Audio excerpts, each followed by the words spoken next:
Good night. Welcome back, Fanny. It's nice to see you again. Tonight we're gonna catch up back on some things that we spoke about in the last few sessions when we met up with each other. Yes.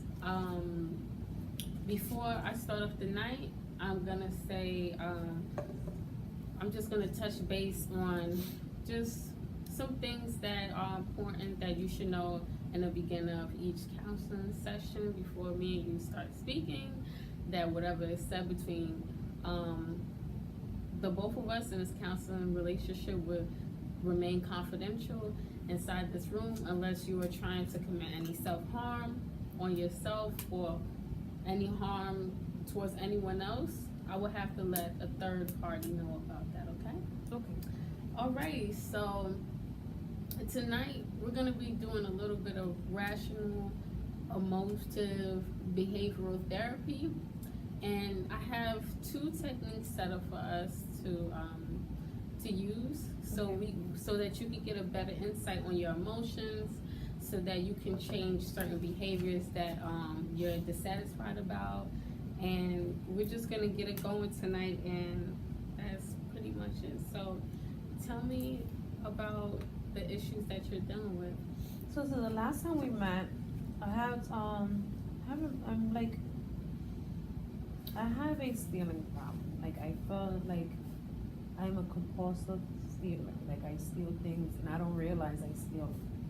So like I get home or I really reflect and be like, oh my God, I took these things from the store, and I get arrested for it. Mm-hmm. I don't remember when it started, but I just feel like it's gonna get me in a lot of trouble. So I have noticed this before. I noticed this. It has been really chronic since the past 6 months. So Okay. past 6 months, I just want to go to all the stores and I will steal earrings, or it will be a bracelet, or it will be eyelashes, lip gloss. I won't still really make big things, Mm-hmm. but anything that I can fit in my pocket, I will steal. Mm-hmm. So, one day I was walking with my son, and I stole 2 pair of earrings, and he's asking, Mommy, what are you doing? And it really hit me that, I have no self-control into what I'm doing, or I'm not conscious that I'm doing these things. That my son says something to me, and I realized I just stole them from him. Mm-hmm. And could you please tell me the emotion that was associated with your realization of you stealing in front of your son? I was disappointed. Disappointed myself and my actions. I'm not a good example for him. I was debating if I'm a good mother. Should he be with me? Because I don't know, what if he just starts stealing and he thinks it's okay to steal? So let me get this straight. You felt shame and guilt because your son saw that his mother is a thief. Yes. Okay. And was this the breaking point, or it was something else that occurred that you said, hey, I gotta stop? No, that was my breaking point. Because I see in his face and it broke my heart. And I'm like, I would never want to teach him any wrong, because I know it's wrong, but I just don't know what is composing me to steal. Like, I would just want to just go to the store, and I'll go in there knowing that I'm not gonna buy anything, and then I come out and just stole 3 things. Oh wow. Yes. And I'm like, and then that day when my son was there, when he looked at me, I seen the disappointment in his eyes, and I'm like, what am I doing? I don't know what I'm doing. Okay. So we're gonna figure things out tonight. And one technique that I would like to do with you, Yes. which is a part of rational emotive behavioral therapy, is shame attacking. So with shame attacking, it'll help you reduce shame and anxiety over behaving in certain ways, and this will pretty much increase your self-acceptance and reduce the shame and guilt before it could lead to depression and other symptoms that may affect your mental health. Okay. So, in terms of shame and guilt, you felt ashamed and of yourself when your son realized and acknowledged that you were stealing. So, okay. So, what if you started going into the stores and started buying things? I feel like I don't need to buy it.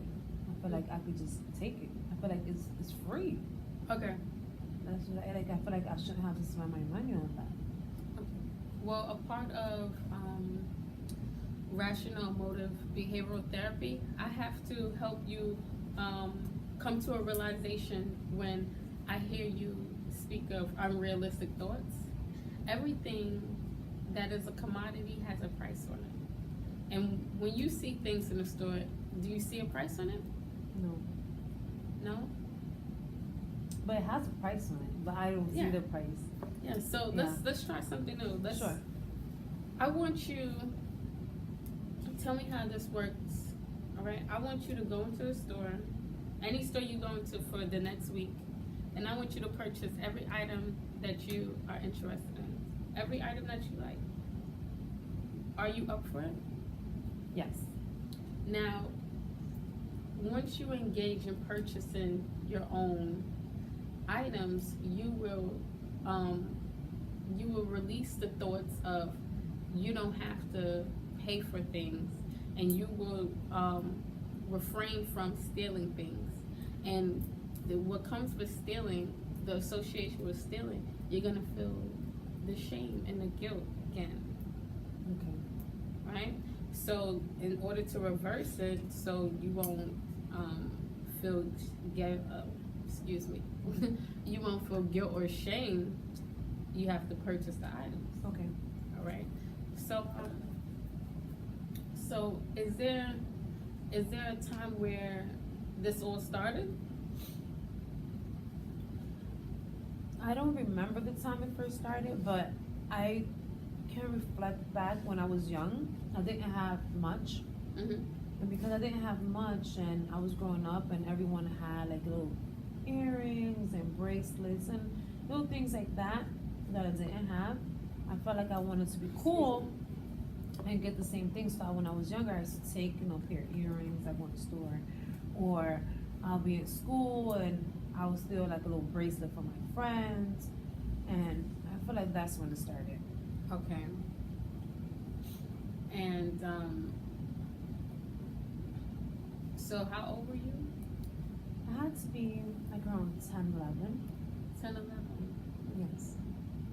And where were your parents at this time? They were there. They worked very hard, but they couldn't just, give us any little thing we wanted. We got the necessities. We didn't get the glitz and glamour. Okay. Like if I would ask my mom, can I get this, new pair of earrings that came out or a new bracelet? She'd be like, no, not now. We'll see. Because I understood that, certain things had to be before things that wasn't quite as important. Mm-hmm. But at the time, I felt like I wanted it to be, being with my friends.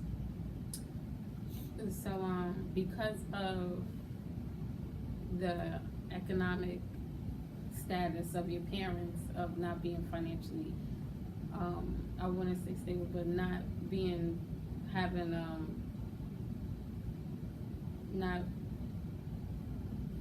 the money to buy you earrings and accessories that you needed, you seeked to steal these items, correct? Yes. But they were stable. I just felt like they just felt like I didn't need it. Yeah. Yeah.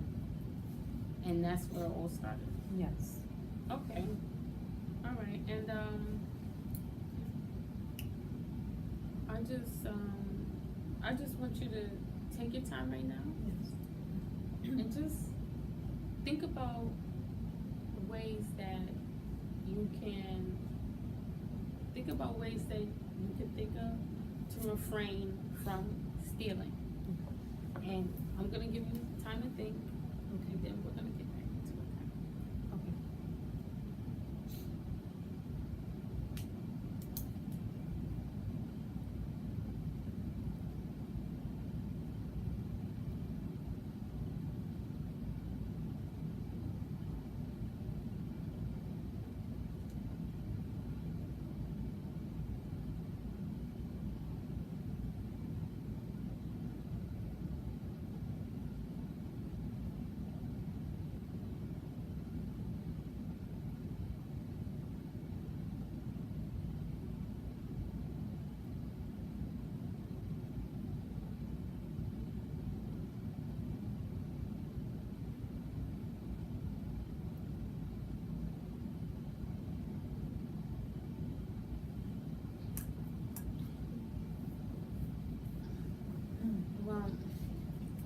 was saying, so, did you think of anything? Yes. Okay, could you tell me? Yes, I have a few ways I feel like I can refrain from stealing. I feel like not going into the stores, Mm-hmm. limiting myself to going into one store a week, or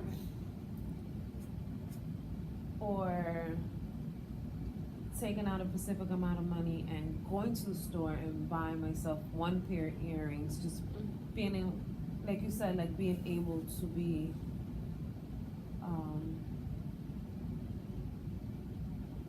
responsible for my actions and just go in the store and buy what I want without having to feel the need to steal it. Mm-hmm.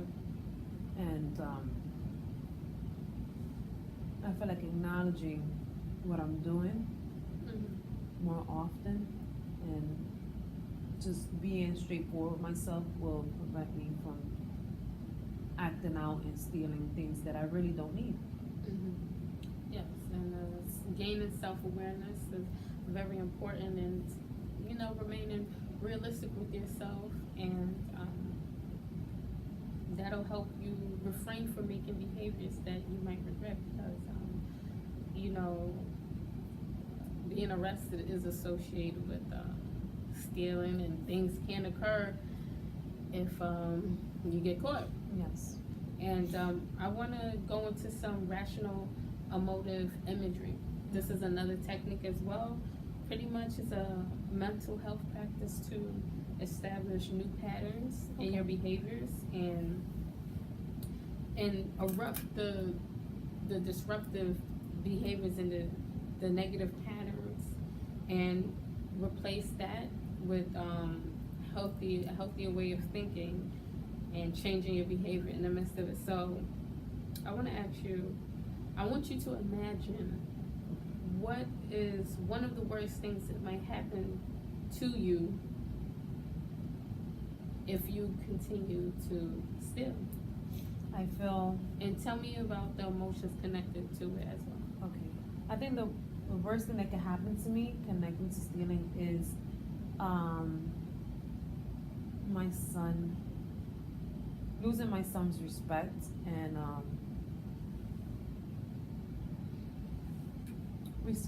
losing my son's respect. I think I'll feel shattered. I'll feel, I think that'd be the worst pain I could ever feel, if my son wouldn't respect me or feel like I'm not a great mom because of my actions, or feel like he will have to like disown me as someone he can respect and listen to and look up to. Mm-hmm. And that would be heart shattering. Okay, so it seems as though everything resorts back to the way your son views you as his mom. Yes. And you really care about how your son views you and your impact on his life as a role model and a mom, correct? Yes. Right. So being that you are aware of these things and you care a lot about these things,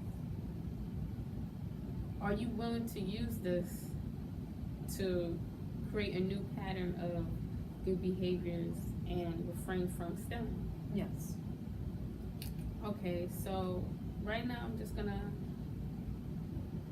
just gonna go into setting a goal right Okay. now. So the things that you want to change is refraining from stealing, and you don't want to be a thief anymore, correct? Yes. And the fact that your son witnessed that you were a thief, it bothered you, and you wanted to change your actions, and you want to be a better role model for him, because you don't want him to think negative thoughts of you and have lack of respect for you, because it seems as though you associate thieves with people with having lack of respect for thieves, correct? Yes. Right. So between being a thief,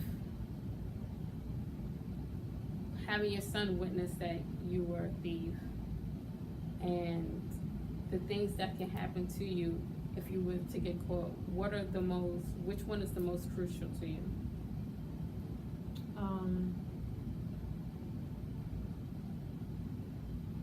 My son. Okay. Could you tell me more?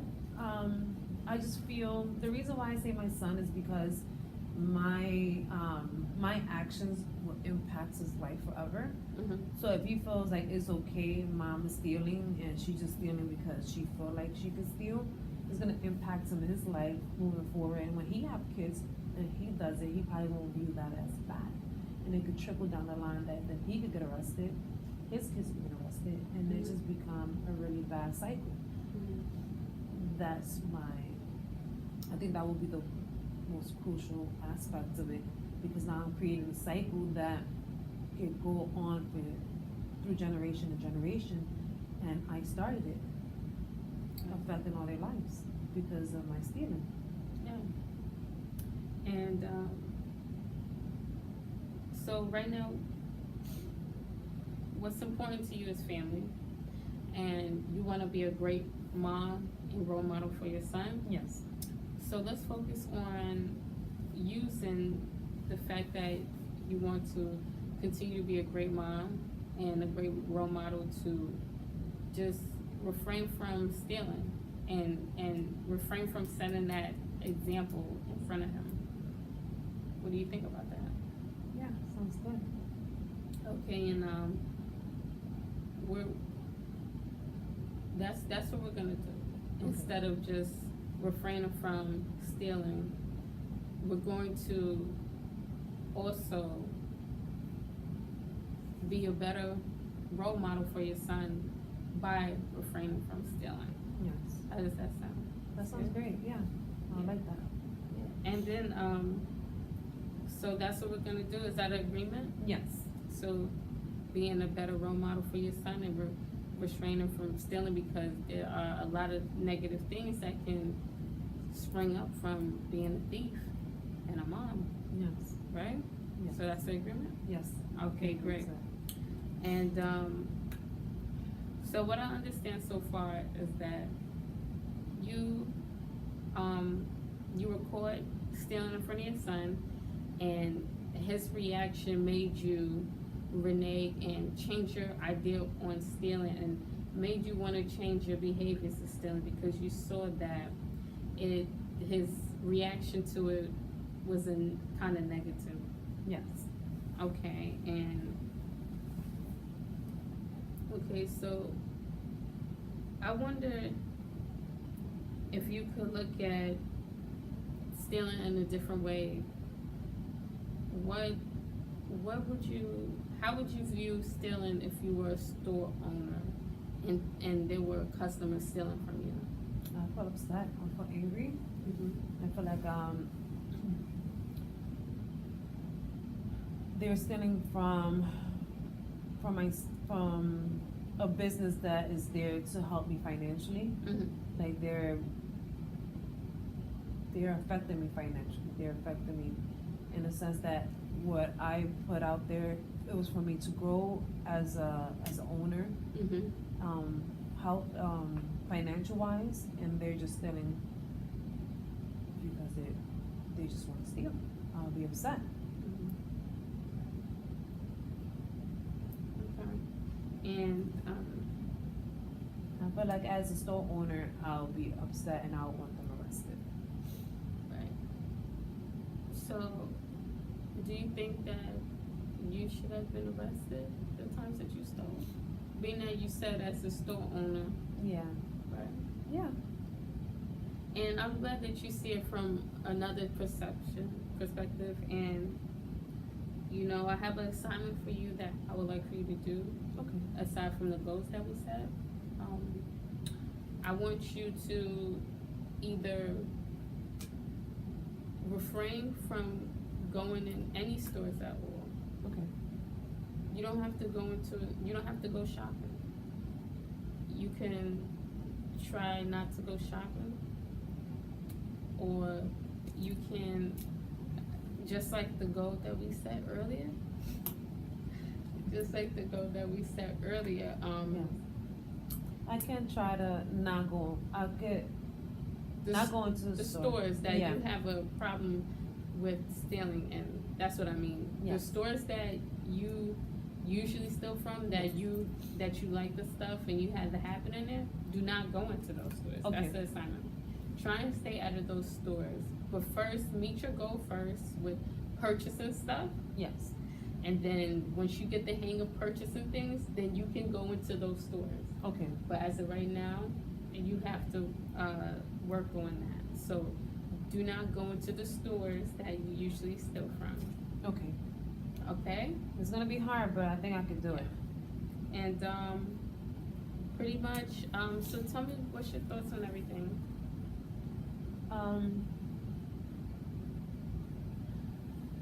I feel a little relieved. I feel relieved Mm-hmm. because I'm able to get. I have never spoken to anyone in regards to my problems, Mm-hmm. and I felt ashamed, and the impact of my son